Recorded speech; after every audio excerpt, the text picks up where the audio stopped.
Pemirsa, selamat datang di video tutorial Chaptun Series. Kali ini saya akan menunjukkan cara capture video menggunakan program Adobe Premiere Pro. Peralatan yang saya gunakan ialah satu camcorder, yaitu sebagai player kaset video yang berisi hasil syuting yang akan kita capture. Dua komputer yang memiliki koneksi FireWire, dan ketiga kabel FireWire dengan adapternya.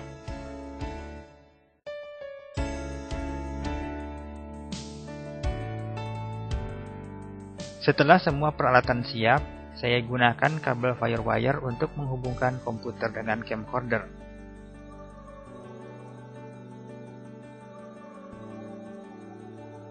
Kemudian saya nyalakan camcorder dan saya set mode kamera ke VCR agar kaset video dapat diputar.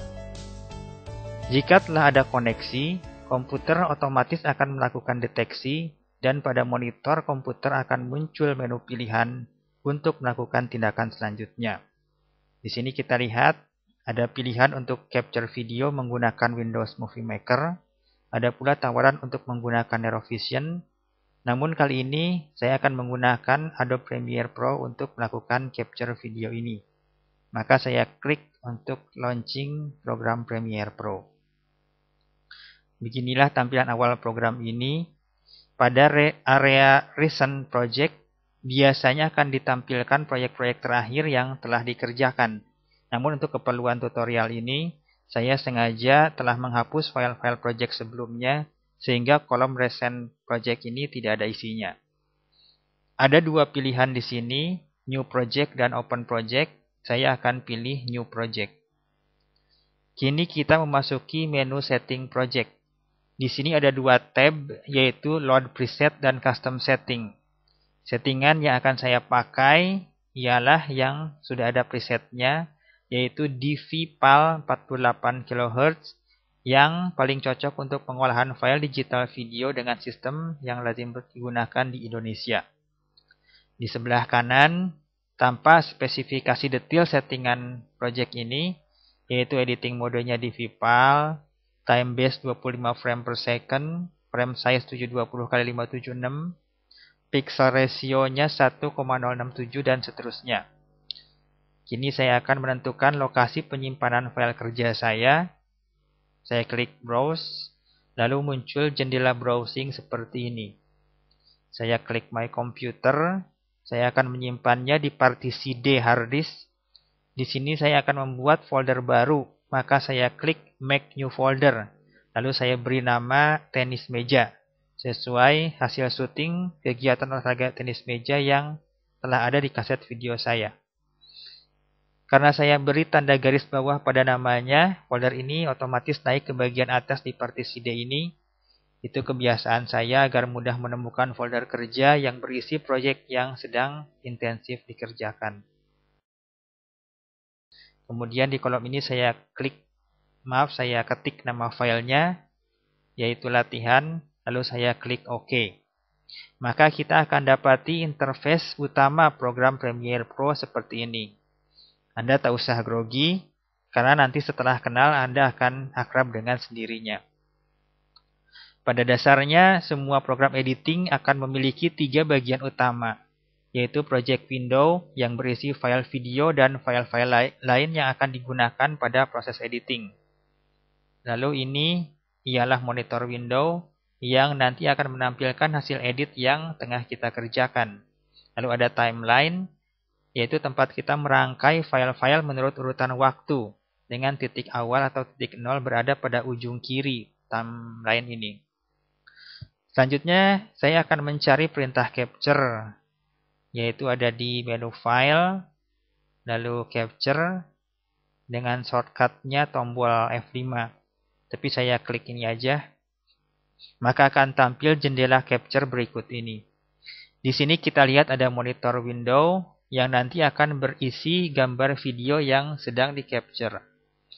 Lalu di bawah ini ada menu video control yang sama fungsinya dengan menu VCR di camcorder. Di sini terlihat bahwa kaset masih dalam keadaan stop. Di sebelah kanan jendela capture ini ada dua tab, yaitu tab logging dan setting. yang harus kita input dengan akurat demi kelancaran kerja kita selanjutnya. Saya awali di tab logging. Tab name-nya saya isi dengan kaset 01. Lalu clip name-nya saya isi dengan nama clip pimpong. Lalu saya beri tanda contreng pada scene detect untuk memerintahkan program agar secara otomatis memecah file-file video per scene, yaitu per pengambilan gambar yang dilakukan pada saat syuting. Seperti biasanya, pada saat syuting objek tertentu kita tekan tombol record, lalu setelah usai kita tekan lagi tombol tersebut untuk menghentikan proses recording. Nah, dengan mencontreng scene detect ini, nanti hasil capture otomatis akan terpisah menjadi file-file video sesuai adegan yang dibatasi oleh on-off-nya tombol recording. Jika kotak scene detect ini tidak dicontreng, maka keseluruhan hasil syuting pada kaset video kita akan menjadi satu file saja yang berukuran besar. Dan biasanya hal ini bukan merupakan hal yang dikehendaki. Perhatikan juga bahwa tanda contreng di kotak scene detect ini identik dengan simbol yang ini. Kini saya beralih ke tab setting. Di sini saya akan menentukan lokasi untuk menyimpan file video yang akan di-capture. Secara default, pilihannya ialah Same as Project. Namun, ada pilihan lainnya seperti tanpa jika kita klik di sini. Saya tidak ingin menyimpan file hasil capture langsung di folder yang berisi file project saya, karena saya biasa membuat folder khusus untuk menyimpan file transfer tersebut. Maka kini saya klik Browse. Lalu seperti biasa tampil jendela browsing, saya cari folder tenis meja yang telah saya buat sebelumnya. Nah, perhatikan di sini ada 3 subfolder di dalam folder tenis meja yang tidak saya buat sebelumnya.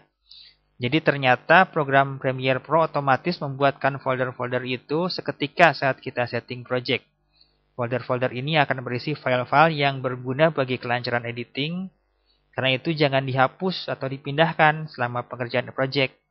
Tetapi kalaupun kita hapus atau pindahkan karena alasan tertentu atau mungkin karena tidak sengaja, maka Premiere akan otomatis membuatkan yang baru lagi ketika kita membuka project yang bersangkutan. Di folder tenis meja ini, saya akan membuat subfolder file transfer. Lalu menselect-nya sebagai perintah bahwa folder itulah yang merupakan tempat penyimpanan file hasil capture saya. Hasilnya terlihat di keterangan pad ini. Saya akan lakukan hal yang sama dengan audio. Di sini Premiere akan otomatis menselect folder yang telah kita tentukan untuk menyimpan file video. Dengan settingan telah selesai, maka kini kita siap untuk memutar kaset video dan melakukan capture. Untuk melakukan capture, lebih dulu kita play videonya, lalu klik tombol record. Di sini kita bisa lihat kode waktu dari video yang sedang diputar, sedangkan monitor di tengah menunjukkan video yang sedang di-capture secara real time. Di sini disebutkan nama klip yang sedang di-capture, durasinya, serta drop frame yang nilai idealnya ialah 0. Di bagian kiri dapat kita lihat project window yang secara cepat kini berisi file demi file video hasil capture. Demikianlah proses capture ini dapat diteruskan sesuai keperluan. Namun sebagai contoh saya akan cukupkan di sini. Akan saya stop dengan mengklik kembali tombol record. Lalu saya tutup jendela capture. Nah, kini kita lihat ada 9 file video di project window. Saya akan pilih semua, lalu saya drag ke timeline agar siap diedit. Demikianlah tutorial capture video menggunakan Adobe Premiere Pro. Terima kasih atas perhatian Anda. Semoga kita bisa jumpa lagi dalam tutorial-tutorial berikutnya.